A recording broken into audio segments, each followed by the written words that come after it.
ਮੈਨੂੰ ਕਾਫੀ ਕੁਝ ਮੁਸ਼ਕਲਾਂ ਦਾ ਸਾਹਮਣਾ ਕਰਨਾ ਪੈਂਦਾ ਪਿਆ। ਕਿਸੇ ਟਾਈਮ ਮੈਨੂੰ ਕਿਸੇ ਕੋਲੋਂ ਮੰਗਣ ਵੀ ਜਾਣਾ ਪੈ ਜਾਂਦਾ ਕਿ ਮੈਨੂੰ ਜ਼ਰੂਰਤ ਹੈ, ਮੇਰੇ ਬੱਚੇ ਭੁੱਖੇ ਬੈਠੇ ਨੇ। ਦਿਨ ਲੰਘ ਗਏ ਨੇ ਸੁੱਖਾਂ ਵਾਲੇ, ਗਮਾਂ ਦੀ ਆ ਗਈ ਰਾਤ ਵੇ ਭੁੱਲਿਆ, ਗਮਾਂ ਦੀ ਆ ਗਈ रात वे भुलिया। नाज़रीन, वॉइस ऑफ पंजाब के साथ मैं हूं हाफिज़ खालिद और आज वॉइस ऑफ पंजाब की टीम आपको डिस्ट्रिक्ट पाकपतन की तहसील आरिफ आला का एक नोहाई इलाका 75 ईबी यानी कि 75 ईबी गांव के अंदर हम मौजूद हैं। और हमारे साथ जो फैमिली आप देख रहे हैं, इन्होंने चंद माह कबल ईसाई मज़हब को छोड़कर मुसलमान हुए हैं और दायरा इस्लाम के अंदर अल्हम्दुलिल्लाह ये लोग जो है ना वो दाखिल हुए हैं। इस पर हम इनको मुबारकबाद भी देते हैं कि अल्लाह रब्बुल इज़्ज़त ने इनकी आखिरत को बेहतर किया है।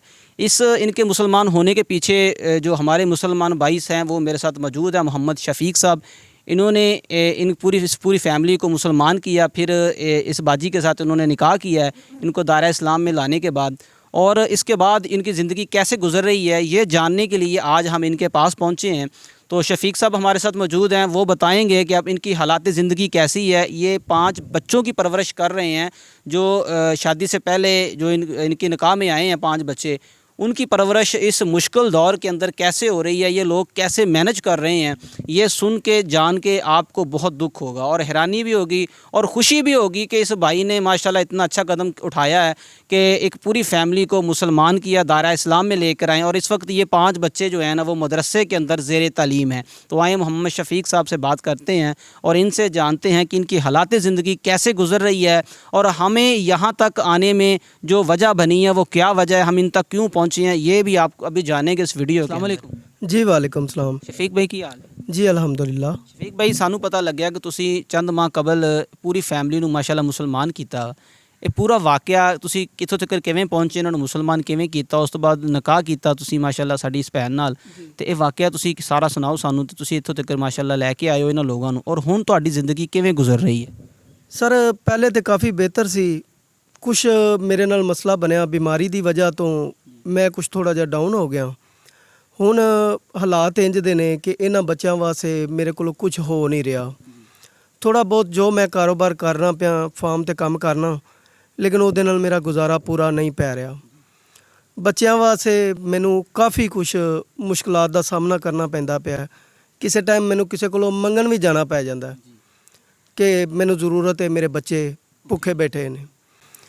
ਇਸ ਤਰ੍ਹਾਂ ਦੇ ਮੇਰੇ ਹਾਲਾਤ ਹੋ ਚੁੱਕੇ ਨੇ ਤੇ ਇਹ ਕੋਈ ਮੇਰੇ ਨਾਲ ਕੋਈ ਮਿਹਰਬਾਨੀ ਕਰਨ ਲੋਕ ਸਾਡੇ ਮੁਸਲਮਾਨ ਭਾਈ ਕਿ ਮੈਂ ਅਗਰ ਅੱਛਾ ਕੰਮ ਕੀਤਾ ਹੈ ਤੇ ਮੇਰੇ ਨਾਲ ਵੀ ਅੱਛਾ ਹੀ ਹੋਏ, ਅਗਰ ਮੈਂ ਬੁਰਾ ਕੀਤਾ ਹੈ ਤੇ ਮੇਰੇ ਨਾਲ ਵੀ ਬੁਰਾ ਹੋ ਜਾਏ।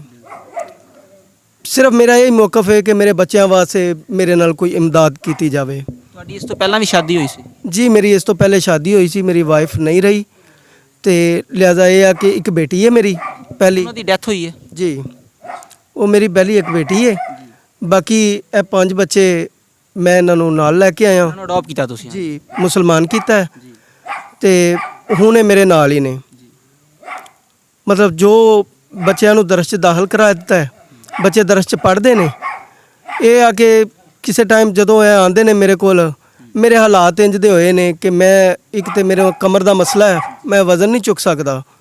ਬੇਸਿਕਲੀ ਮੈਂ ਡਰਾਈਵਰ ਸਾਂ ਲੇਕਿਨ ਮੈਨੂੰ ਨਹੀਂ ਮਿਲੀ, ਡਰਾਈਵਿੰਗ ਨਹੀਂ ਮਿਲੀ ਕਿਤੇ। ਮੈਂ ਫਾਰਮ ਤੇ ਨੌਕਰੀ ਕਰ ਲਈ, ਫਾਰਮ ਤੇ ਆਪਣਾ ਗੁਜ਼ਾਰਾ ਕਰ ਰਿਹਾ ਕੰਮ ਕਰਕੇ। ਜੋ ਮੇਰੇ ਹਾਲਾਤ ਨੇ ਉਹ ਤੁਹਾਡੇ ਸਾਹਮਣੇ ਨੇ। ਸ਼ਾਦੀ ਹੋਈ ਨੂੰ ਕਿੰਨੀ ਦੇਰ ਹੋ ਗਈ? ਸ਼ਾਦੀ ਹੋਈ ਨੂੰ ਸਾਡੀ ਨੂੰ 8 ਮਹੀਨੇ ਹੋ ਗਏ ਨੇ, 9 ਮਹੀਨੇ। ਤੁਹਾਡੇ ਜਿਹੜੇ ਹਾਲਾਤ ਤੰਗ ਦਸਤੀ ਆਈ ਹੈ, ਜਿਹੜਾ ਇਹ ਵਕਤ ਤੁਹਾਡੇ ਤੇ ਚੱਲ ਰਿਹਾ, ਇਹਨੂੰ ਕਿੰਨੀ ਦੇਰ ਹੋ ਗਈ?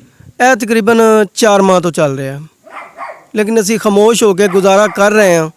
ਕਦੀ ਕੋਈ ਸਾਡੇ ਨਾਲ ਤਾਮਨ ਕਰ ਜਾਂਦਾ, ਕਦੀ ਕੋਈ ਕਰ ਜਾਂਦਾ ਅੰਦਰ ਖਾਨੇ ਚੁੱਪ ਕਰਕੇ। ਲੇਕਿਨ ਹੁਣ ਇਸ ਟਾਈਮ ਕੁਝ ਪੈਸੇ ਮੇਰੇ ਹਸਪੀਟਲ ਖਰਚ ਹੋ ਗਏ ਨੇ। ਮੇਰੀ ਬੀਵੀ ਬੱਚੇ ਦੀ ਹਾਲਤ 'ਚ ਸੀ, ਬੱਚਾ ਪੇਟ 'ਚ ਫੌਤ ਹੋ ਗਿਆ। ਉਹਦੀ ਵਜ੍ਹਾ ਤੋਂ ਸਾਈਵਾਸ ਹਸਪੀਟਲ ਰਿਹਾ ਸੀ ਤਕਰੀਬਨ ਕੋਈ 8 ਦਿਨ। ਉਹਦੀ ਵਜ੍ਹਾ ਤੋਂ ਸਾਡਾ ਕਾਫੀ ਨੁਕਸਾਨ ਹੋਇਆ। ਸ਼ਫੀਕ ਭਾਈ, ਤੁਸੀਂ ਇਹ ਜਿਹੜੀ ਸ਼ਾਦੀ ਕੀਤੀ ਹੈ ਬਾਜੀ ਨਾਲ, ਨਿਕਾਹ ਕੀਤਾ ਹੈ, ਇਹਦੇ ਪਿੱਛੇ ਅਸਲ ਹਕੀਕਤ ਕੀ ਸੀ?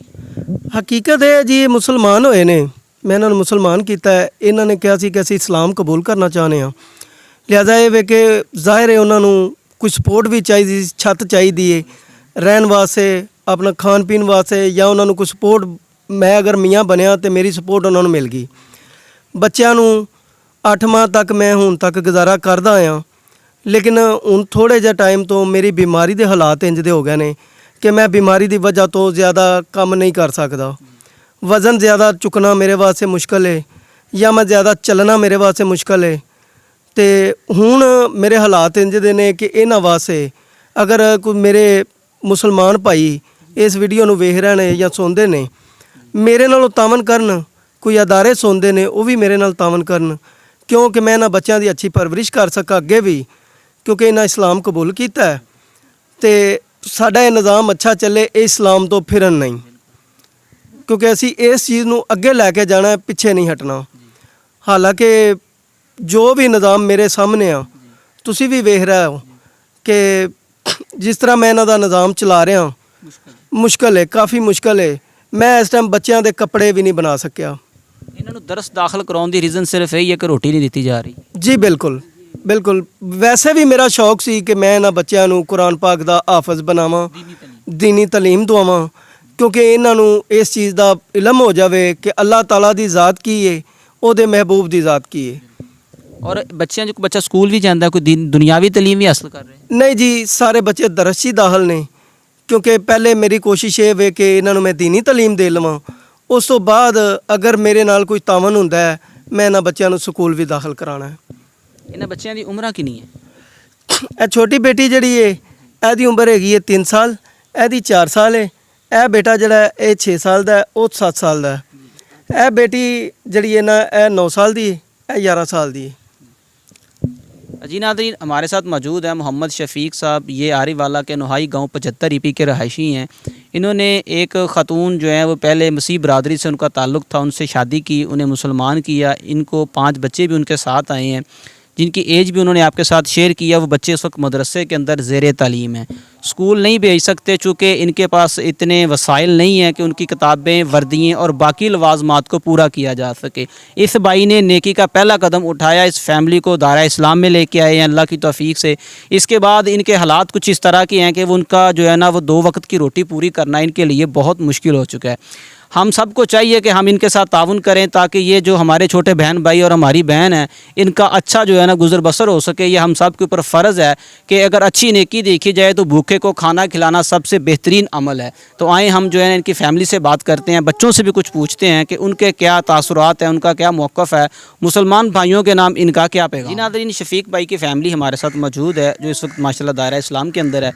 तो आए इनसे भी कुछ गुफ्तगू करते हैं और जानते हैं कि इनका क्या मौक़िफ़ है, दायरा इस्लाम में आने के बाद इनके क्या तासुरात हैं और जिस वजह से ये हमारे साथ मौजूद हैं और आप तक इनकी आवाज़ पहुंच रही है, इसका क्या मकसद है, वो भी आपके साथ ये लोग अभी शेयर करेंगे। अस्सलाम वालेकुम बाजी। वालेकुम सलाम। की हाल है? ठीक है भाई, तुसी सुनाओ। अलहमदुलिल्लाह बाजी, सानू पता लग गया माशाल्लाह तुसी दायरा इस्लाम च दाखिल होए हो, सानू तुहाडे कोल तुहानू मुबारक होवे, बहुत अच्छा माशाल्लाह अच्छा लग्या और एक बहुत अच्छा मजहब है। तुसी की फील कर रहे हो? सानू बहुत अच्छा लगदा भाई इस मजहब च आके, अच्छा लगा सानू। और काम बच्चे पंजांदे ने मदरसे पढ़न, ਅਸੀਂ ਉਹਨਾਂ ਦਾ ਨਹੀਂ ਕੁਝ ਪੂਰਾ ਕਰ ਸਕਦੇ।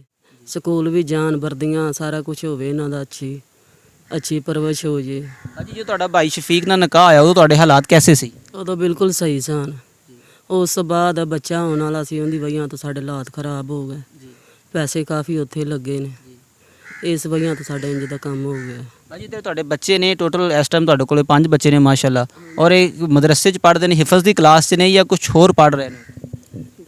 ਹਿਫਜ਼ ਹੀ ਪੜ੍ਹ ਰਹੇ ਨੇ ਉੱਥੇ। ਹਾਂਜੀ ਭਾਜੀ, ਤੁਹਾਡੇ ਹਾਲਾਤ ਜਿਹੜੇ ਇਸ ਟਾਈਮ ਨੇ ਉਹ ਤੁਸੀਂ 2 ਵਕਤ ਦੀ ਰੋਟੀ ਬੱਚਿਆਂ ਵਾਸਤੇ ਨਹੀਂ ਦੇ ਸਕਦੇ। ਜੋ ਬਿਮਾਰ ਹੋਏ ਉਸ ਤੋਂ ਬਾਅਦ ਤੁਹਾਡੇ ਹਾਲਾਤ ਤੰਗਦਸਤ ਹੁੰਦੇ ਗਏ ਨੇ। ਹੁਣ ਤੁਸੀਂ ਜਿਹੜੇ ਲੋਕ ਤੁਹਾਨੂੰ ਦੇਖ ਰਹੇ ਉਹਨਾਂ ਦੇ ਨਾਮ ਤੁਹਾਡਾ ਕੀ ਮੌਕਫ, ਉਹਨਾਂ ਨੂੰ ਕੀ ਪੈਗਾਮ ਦਿਓਗੇ ਇਹਨਾਂ ਬੱਚਿਆਂ ਵਾਸਤੇ, ਤੁਹਾਡੇ ਵਾਸਤੇ? ਬੱਚਿਆਂ ਵਾਸਤੇ ਭਾਈ, ਬੱਚਿਆਂ ਵਾਸਤੇ ਸਾਰਾ ਕੁਝ ਸਹੀ, ਕੱਪੜਾ ਲੀੜਾ ਨਹੀਂ ਬਣਾ ਸਕਦੇ, ਕਿਸੇ ਜੁੱਤੀ ਨਹੀਂ ਲੈ ਸਕਦੇ, ਇੰਨੇ ਹਾਲਾਤ ਖਰਾਬ ਹੋਏ ਨੇ।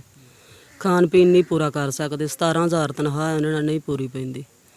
ਸ਼ਫੀਕ ਭਾਈ, ਤੁਹਾਡੇ ਨਾਲ ਇਹਨੇ ਨਿਕਾਹ ਕੀਤਾ ਮੁਸਲਮਾਨ ਹੋਣ ਤੋਂ ਬਾਅਦ, ਤੁਹਾਡੇ ਨਾਲ ਇਹਨਾਂ ਦਾ ਕੈਸਾ ਰਵੱਈਆ? ਬਿਲਕੁਲ ਸਹੀ ਹੈ, ਅੱਛਾ ਰਵੱਈਆ। ਹਾਂ ਕਿ ਖਾਣ ਪੀਣ ਹੋ ਜੇ ਸਹੀ, ਕੱਪੜਾ ਲੀੜਾ ਹੋ ਜੇ ਤੇ ਇਹਨਾਂ ਦੀ ਪੜ੍ਹਾਈ ਹੋ ਜੇ, ਬਸ ਇਹੋ ਹੀ ਪਰਵਰਿਸ਼ ਅੱਛੀ ਹੋ ਜੇ, ਇਹੋ ਕੁਝ ਕਰਨਾ ਚਾਹਣ। ਜਿਹੜੇ ਵੇਖ ਰਹੇ ਨੇ, ਸੁਣ ਰਹੇ ਨੇ, ਉਹ ਮਦਦ ਕਰਨ, ਸਾਡੇ ਨਾਲ ਹਰਫ ਕਰਨ। ਭਾਜੀ ਤੁਸੀਂ ਦਾਰਾ ਇਸਲਾਮ ਚ ਆਏ ਹੋ, ਤੁਹਾਨੂੰ ਪਿਛਲੀ ਫੈਮਿਲੀ ਵੱਲੋਂ ਕੋਈ ਧਮਕੀ, ਕੋਈ ਜ਼ਬਰ, ਤੁਹਾਨੂੰ ਉਹਨਾਂ ਨੇ ਕੁਝ ਕਿਹਾ ਹੋਵੇ ਜਾਂ ਵਾਪਸ ਲੈ ਜਾਣ ਦੀ ਕੋਸ਼ਿਸ਼ ਕੀਤੀ ਹੋਵੇ? ਉਹ ਜਾਨੀ ਧਮਕੀਆਂ ਲਾਉਂਦੇ ਨੇ ਮੇਰੇ ਬੰਦੇ ਨੂੰ ਵੀ, ਮੈਨੂੰ ਵੀ, ਤੁਹਾਨੂੰ ਮਾਰ ਦਿਆਂਦੇ, ਕਿਤੇ ਰਹਿਣ ਨਹੀਂ ਦਿਆਂਦੇ, ਅਸੀਂ ਪਿੰਡ ਥਾਂ ਤੇ ਰਹਿਣਾ ਚਾਹਨੇ, ਉਹ ਕਹਿੰਦੇ ਤੁਹਾਨੂੰ ਨਹੀਂ ਰਹਿਣ ਦੇਣਾ, ਕਦੀ ਕਹਿੰਦੇ ਨੇ ਗੋਲੀ ਮਾਰ ਦਿਆਂਦੇ, ਕਦੀ ਕੁਛ ਕਹਿੰਦੇ ਨੇ ਵੱਢ ਦਿਆਂਦੇ, ਮਾਰ ਦਿਆਂਦੇ, ਉਹ ਧਮਕੀਆਂ ਲਾਉਂਦੇ, ਹੋਰ ਕੋਈ ਵੀ ਨਹੀਂ। ਭਾਜੀ ਅਗਰ ਖੁਦਾ ਨਾ ਖਾਸਾ ਤੁਹਾਨੂੰ ਕੋਈ ਨੁਕਸਾਨ ਪਹੁੰਚਾਉਂਦੇ ਨੇ ਇਸ ਦੌਰਾਨ, ਉਹਦਾ ਜ਼ਿੰਮੇਦਾਰ ਕੌਣ ਹੋਏਗਾ? ਉਹਦਾ ਜ਼ਿੰਮੇਦਾਰ ਇਹਨਾਂ ਦਾ ਪਹਿਲਾ ਪਾਪਾ ਜਿਹੜਾ ਉਹ ਹੀ ਲਾਉਂਦਾ ਧਮਕੀਆਂ। ਤੁਸੀਂ ਭਾਜੀ ਦੇ ਖਿਲਾਫ ਕੋਈ ਐਪਲੀਕੇਸ਼ਨ ਥਾਣੇ ਦਿੱਤੀ ਹੈ ਤੇ ਤੁਹਾਨੂੰ ਧਮਕੀਆਂ ਦੇ ਰਹੇ ਨੇ? ਨਹੀਂ ਨਹੀਂ, ਮੈਂ ਆਪਦੀ ਮਰਜ਼ੀ ਨਾਲ ਸ਼ਾਦੀ ਕੀਤੀ, ਆਪਦੀ ਮਰਜ਼ੀ ਨਾਲ ਮੁਸਲਮਾਨ ਹੋਈ ਹਾਂ, ਤੇ ਮੇਰੇ ਬੰਦੇ ਨੂੰ ਧਮਕੀਆਂ ਲਾਉਂਦੇ ਨੇ, ਮਾਰਦੇ ਆਂਦੇ। ਮੈਂ ਆਪਦੇ ਬੱਚੇ ਵੀ ਵਾਪਸ ਲੈ ਲੈਣੇ ਉਹਦੇ ਕੋਲੋਂ, ਇਹਨਾਂ ਦੇ ਪਹਿਲੇ ਪਾਪਾ ਕੋਲੋਂ, ਉਹ ਆਪ ਹੀ ਛੱਡ ਕੇ ਵੀ ਨੱਸ ਗਿਆ। ਪਹਿਲਾਂ ਉਹਨਾਂ ਨੇ ਤੁਹਾਨੂੰ ਆਪ ਹੀ ਛੱਡਿਆ ਵਾ? ਹਾਂ, ਪਹਿਲੇ ਇੱਥੇ ਰਹਿਣ ਸਾਡੇ ਕੋਲ 2 ਮਹੀਨੇ, ਉਸ ਤੋਂ ਬਾਅਦ ਫਿਰ ਬੱਚੇ ਛੱਡ ਕੇ ਨੱਸ ਗਿਆ। ਅਸੀਂ ਹਸਪੀਟਲ ਸਾਂ ਜਦੋਂ ਬੱਚਾ ਹੋਇਆ, ਅਸੀਂ ਆਏ ਹਾਂ ਤੇ ਬੱਚੇ 4-5 ਦਿਨ ਹੋ ਗਏ ਉਵੇਂ ਵਿਚਾਰੇ ਬੈਠੇ, ਖਾਣ ਪੀਣ ਤੋਂ ਆ ਚਾਚਾ ਰੋਟੀ ਲਿਆ ਕੇ ਦਿੰਦਾ ਰਿਹਾ ਨਾ। ਅਸੀਂ ਤਾਂ ਉੱਥੇ ਰਹੇ ਹਾਂ 5-6 ਦਿਨ, ਤੇ ਆ ਕੇ ਵੇਖੀ ਬੱਚਿਆਂ ਦੀ ਹਾਲਤ ਬਹੁਤ ਖਰਾਬ ਸੀ, ਤੇ ਉਸ ਤੋਂ ਬਾਅਦ ਜ਼ਿਆਦਾ ਪਰੇਸ਼ਾਨ ਹੋ ਗਿਆ, ਅੱਗੇ ਹੀ ਪਰੇਸ਼ਾਨ ਸਾਂ। ਹਾਂ, ਤੇ ਜੇ ਉੱਥੇ ਜਾ ਕੇ ਫੋਨ ਕਰਕੇ ਧਮਕੀਆਂ ਲਾਉਂਦਾ کہ میں مار دیاں دا میں انج کراں۔ ہمارے ساتھ شفیق بھائی کی ایک بیٹی موجود ہے، ان سے جانتے ہیں کہ ان کا اپنے بہن بھائیوں کے نام کیا پیغام ہے، کیا میسج ہے، ان کے حالات کیسے گزر رہے ہیں، یہ بھی اپنی کچھ جو ہے نا خیالات کا اظہار کریں گے۔ السلام علیکم۔ وعلیکم السلام۔ باجی کی نام ہے؟ مریم۔ مدرسے پڑھ دے ہو؟ ہاں جی۔ کہڑے سپارے چو؟ پہلے سپارے مدنی سپارے۔ مدنی سپارے تے؟ ہاں جی۔ کہ باجی تسی مسلمان ہوئے ہو ماشاءاللہ 4-5 ماہ ہو گیا، کیسا محسوس کر رہے ہو، کیسا لگتا ہے؟ اچھا لگتا ہے۔ اچھا لگتا ہے۔ ہاں جی۔ سکول پڑھنا چاہتے ہو؟ ہاں جی۔ ਜਿਹੜੇ ਲੋਕ ਤੁਹਾਨੂੰ ਦੇਖ ਰਹੇ ਨੇ ਮੁਸਲਮਾਨ ਭੈਣ ਭਰਾ, ਉਹਨਾਂ ਦੇ ਨਾਮ ਤੁਸੀਂ ਆਪਦਾ ਕੀ ਪੈਗਾਮ ਦਿਓਗੇ? ਅਸੀਂ ਸਕੂਲ ਜਾਈਏ, ਵਰਦੀਆਂ ਪਾਈਏ, ਕਿਤਾਬਾਂ ਵੀ ਲਿਆਈਏ। ਅਸੀਂ ਚਾਹੁੰਦੇ ਅਸੀਂ ਪੜ੍ਹ ਸਕੀਏ, ਅੱਛੇ ਇਨਸਾਨ ਬਣ ਜਾਈਏ, ਤੇ ਜਿਹੜੇ ਲੋਕ ਸਾਨੂੰ ਦੇਖ ਰਹੇ ਨੇ ਸਾਡੇ ਨਾਲ ਮਦਦ ਕਰਨ, ਹੈਲਪ ਕਰਨ ਸਾਡੇ ਨਾਲ। السلام علیکم۔ وعلیکم السلام۔ بھائی کیا نام ہے؟ قاسم محمد قاسم۔ محمد قاسم۔ تو آپ مدرسے پڑھتے ہو، اسکول جاتے ہو؟ میرا اچھے پل۔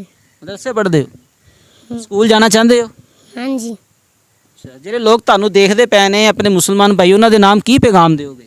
یہ زیادہ تعاون کریں، سانو وردیاں چاہیے، کتاباں چاہیے، ਅਸੀਂ ਪੜ੍ਹਨਾ ਚਾਹਨੇ ਅਸੀਂ پڑھنے چاہنے، اچھے نشان بننے چاہنے۔ جی ناظرین، ہمارے ساتھ محمد شفیق صاحب کی فیملی موجود تھی، یہ چھوٹے میرے بہن بھائی ہیں ماشاءاللہ، ابھی ریسنٹلی انہوں نے اسلام قبول کیا ہے، تو ان کے حالات ہم نے آپ کے ساتھ شیئر کیے۔ محمد قاسم بھائی سے اور ہماری بہن سے بھی بات ہوئی ہے، ان کے بچوں سے بھی ہماری بات ہوئی ہے۔